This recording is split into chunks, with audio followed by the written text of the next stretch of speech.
When you trust the timing, you act with faith, not fear. You react to the fear and then respond with faith.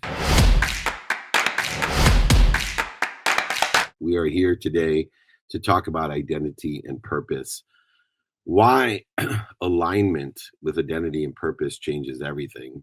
Most people live their lives reacting to circumstance, chasing what others define as success without ever stopping to ask three simple but powerful questions. Who am I? Where am I? When am I? I've learned through both massive wins and painful losses that alignment within the context of identity and purpose is everything. When I was misaligned in my identity, environment, or timing, even my greatest efforts created friction.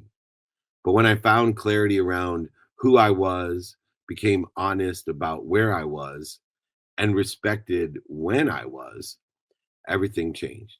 My business, my relationships, and my peace of mind.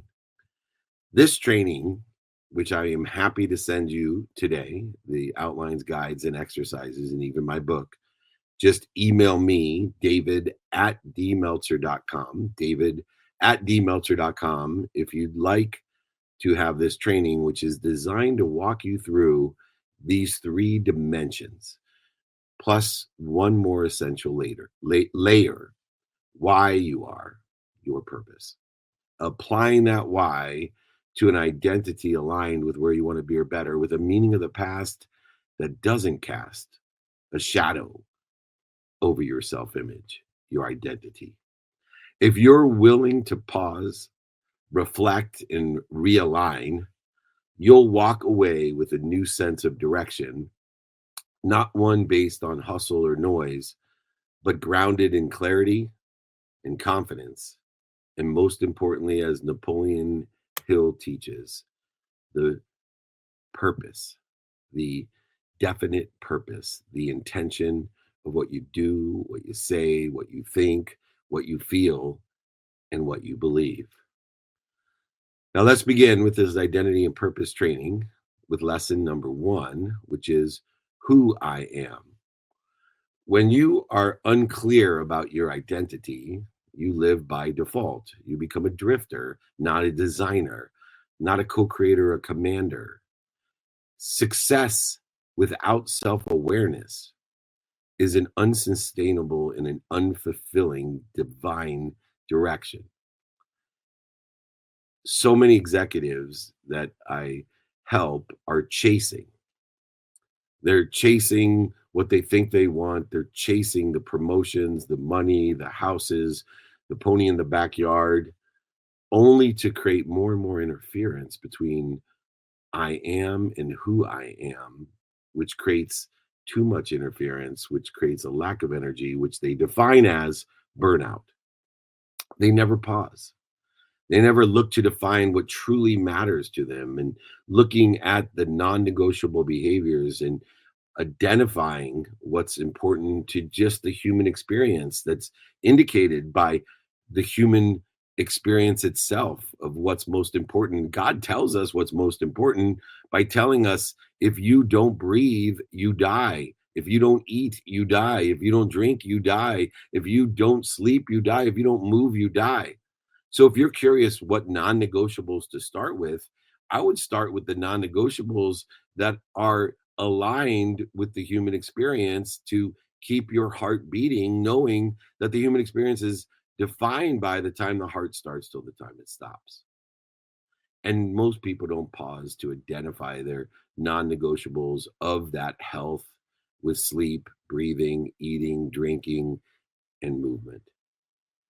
Even furthermore, with their family, or with their finance, or with their faith, or studying the relativity of it all, the meaning of the past, aligned with the future they desire, taking the mistakes, setbacks, and failures to learn from, to realign with where they want to be or better, including their successes. We need to know for the sake of what, not will be happy when. Identity is the foundation of purpose. Identity is your foundation of a definiteness of purpose. I am. What am I doing to interfere with it? I am is your identity, knowing that it's the wisdom and faith that will shorten the distance of that resistance so you never burn out. Knowing your values and your daily practices and your execution models to incentivize, motivate intuitively and inspirationally to strengthen you with passion, purpose, and profitability to shape the divine direction and to create the resilience to realign with the detours to make them as divine as well. We need to define these non negotiables in the values, practices, and execution with gratitude, with forgiveness, with accountability in order to apply our why. Make sure you review and recant and reiterate I am statements. What am I doing to interfere with it? Anchor yourself in the purpose, in the passion, in your profitability. Embrace the journey for the sake of what? For the sake of who I am, including the failures, the setbacks, the mistakes, the defining moments, the historical relevances, as part of your essence, a part of your identity and purpose, making it much easier to align your identity and purpose with what's doing well, what's stable, and what you think is doing well, according to the subject matter, topic, or expertise in which you're pursuing, according to the industry, career, and job in which you want to participate in. Utilizing who I am will create clarity, harmony with your divine direction, allowing you to be protected, promoted, loved, and perfected, and allow for the other I ams which will follow. The second I am is where I am. Once we know who I am, we know to know where I am, to know where our feet are, because we have to meet where our feet are each day to stay present, to not cast a shadow over the future with the experiences of my past. Even with this clear identity, the wrong environment can suffocate or interfere with the progress we're looking for. If we surround ourselves with the wrong people and the wrong idea, where I am has a critical component of interfering with where I want to be or who I want to become. Where are you today, mentally, spiritually, emotionally, physically? Where we are must support where we're going, aligning the divine direction and divine detours and divine time to accelerate and aggregate and compound exponentially for the sake of our purpose to get to where we want to be or better in that acceleration, aggregation, and compounding impact. So many entrepreneurs with vision get stuck with toxicity in their personal and professional relationships with partners and employees and channel partners and associates and other vendors and circumstances and events, and where we are drains the energy and interferes with the infinite energy, the infinite intelligence, the infinite inspiration, and clouds our decisions. These wrong voices create the wrong choices. We need to make sure that we are where our feet are, not I'll be happy when, but for the sake of where I am and who I am going to, I am happy. I am healthy. I am wealthy. I am worthy. What am I doing to interfere with it? Your environment silently shapes the results. Curate your environment with intention by doing, saying, thinking, feeling, and believing around the same places that people are doing the same, where the good voices create good choices. Take inventory of yourself and make sure it's aligned with the surroundings. Take inventory of not only who I am, but where I am to promote the acceleration, aggregation, the growth that we look for, but also identify what is interfering with I am, whether it's who or where. We need to evaluate the circles that we are creating in these relationships, teams, and even the digital where that exists today, the social silos that we are participating in. We need to shift our internal environment through gratitude and intention to know and make sure that we're doing, saying, thinking, feeling, and believing where we want to be or better. And understanding in that circle that the evaluation and the prioritization occurs through understanding one, the relativity of us, to study the relativity of where I am, the associations that are created where I am, and of course, what am I learning? Through being responsible, by attracting it, by participating in this perception, what am I learning? Therefore, within the context of relativity, association, and this feeding of where I am, not only will I accelerate or progress more, but I will clear the interference between the infinite and myself, because it's that wisdom of learning the lessons in the human experience that allows us to clear that interference. And it's the faith that that interference, even though it presents itself where I am, the humility of and necessity of knowing, although there's no evidence or the evidence is contrary to where I want to be, that I am exactly where I am supposed to be. What am I doing to interfere with it? Where I am and the environment that I create, am I outside of myself or inside of myself? Notating that I can't find outside of myself what I can't see where it exists inside of myself. Where I am, who I am, allows you to co-create command where I am and who I am to figure out what I am doing to interfere with it. The third lesson, divine time. When I am. You can do the right thing at the wrong time and still not get to where you want to be or better, delaying the infinite divine direction in which you have utilized who I am and where I am by not utilizing awareness to see when I am in the divine timing. Misreading your season leads to an unnecessary interference or stress and missed opportunities and options and touches of favor. For we feel as if we've given everything that we have, but we haven't been given. And seeing the more we give, the more we're given, utilizes those values of gratitude, forgiveness, accountability, and inspiration in order to apply I am to not only who and where, but when.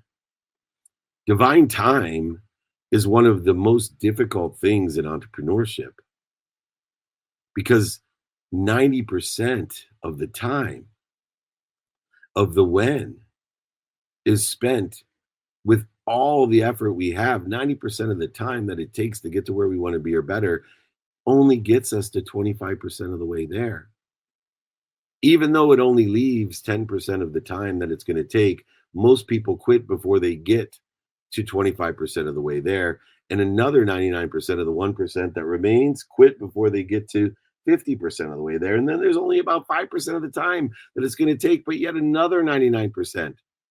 So I've created the 1,000-step philosophy with the big things in my life, determinative upon who I am, where I am, and when I am. I tell myself with the biggest things in my life, it's going to take 1,000 steps to get there. So I know already that it's going to take 90% of everything I got, money, time, emotion, and value, everything I got, relationships, emotions, everything I got just to get to 250 steps. I also know that it's only going to take 10% of time to get to the other 75% because of exponentiality of intention. So although it takes 90% of the time to get to 25% or 250 steps, once again, I know it's approximately about another just 5% to get me to 500 steps and another 5% to get me all the way there or better.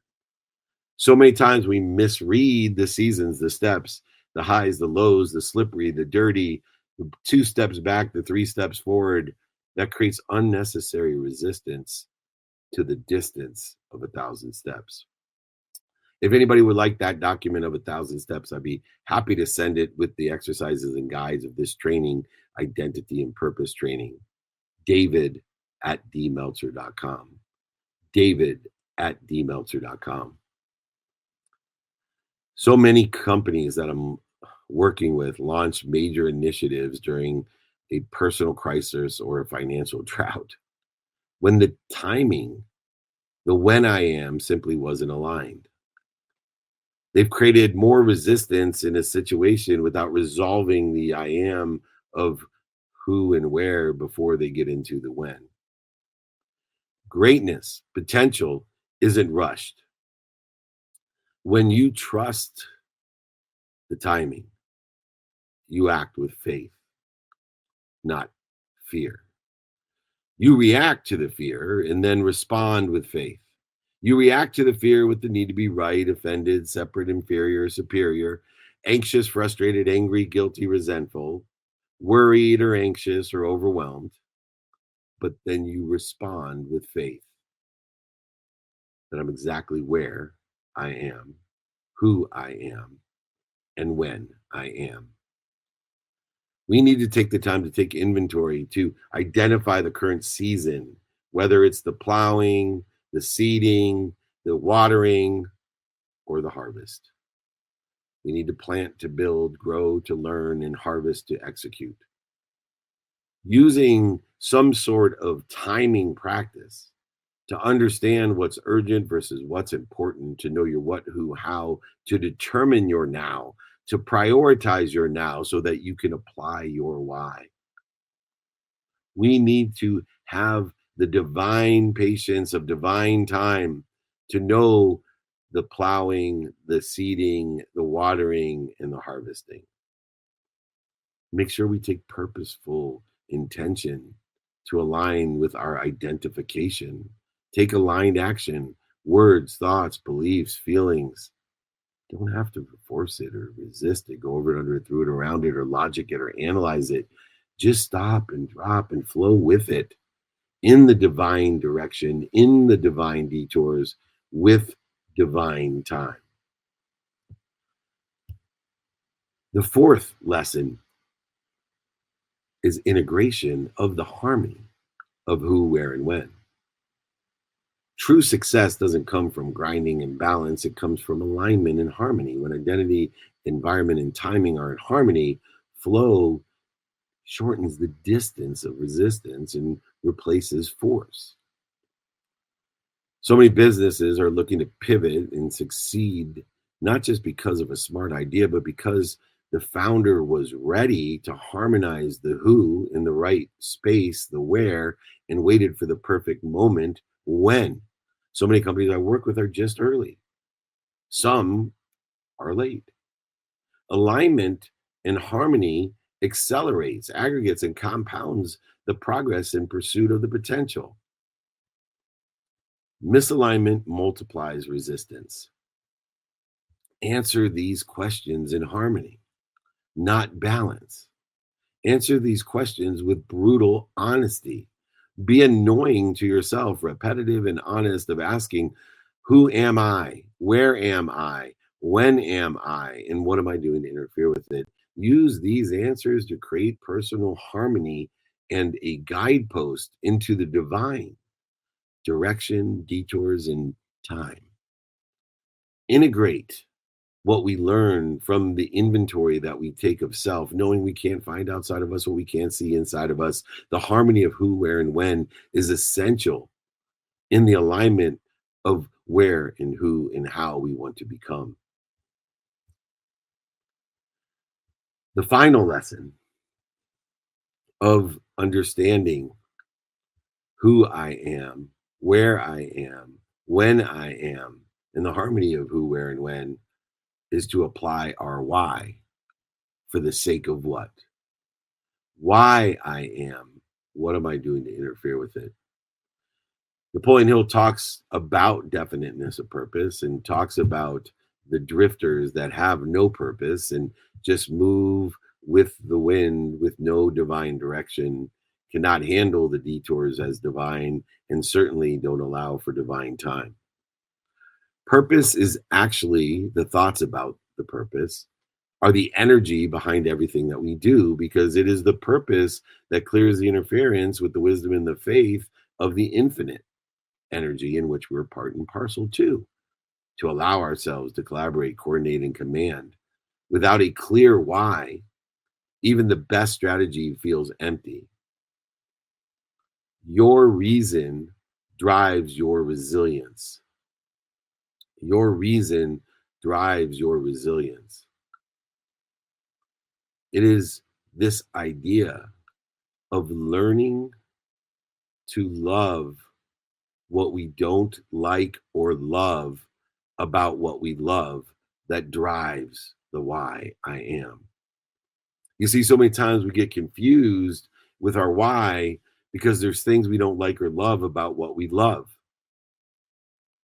We do this all the time with the people that are most relative to us, who we love the most, and we destroy our relationships or create interference with us and people that we love because we don't take the time to learn to love what we don't like or love about who we love, where we love, when we love, by asking ourselves why I am.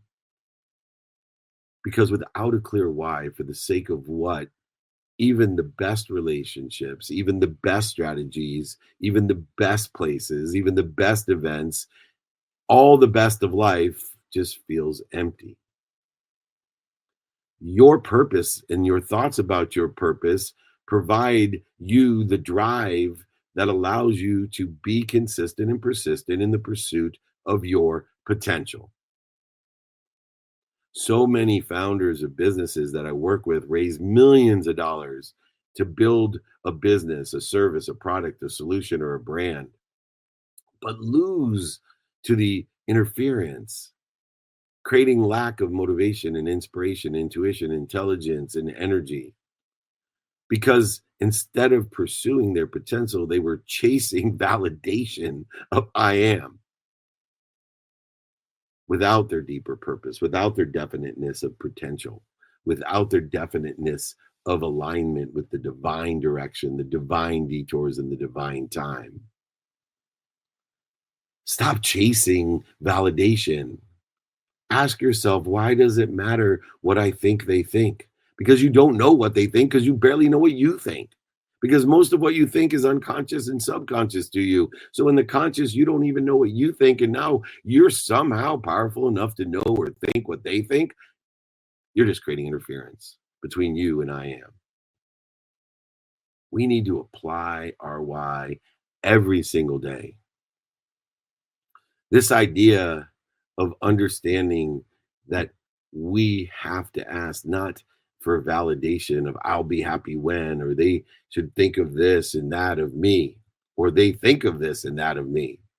Instead, we need to ask ourselves in the I am, for the sake of what?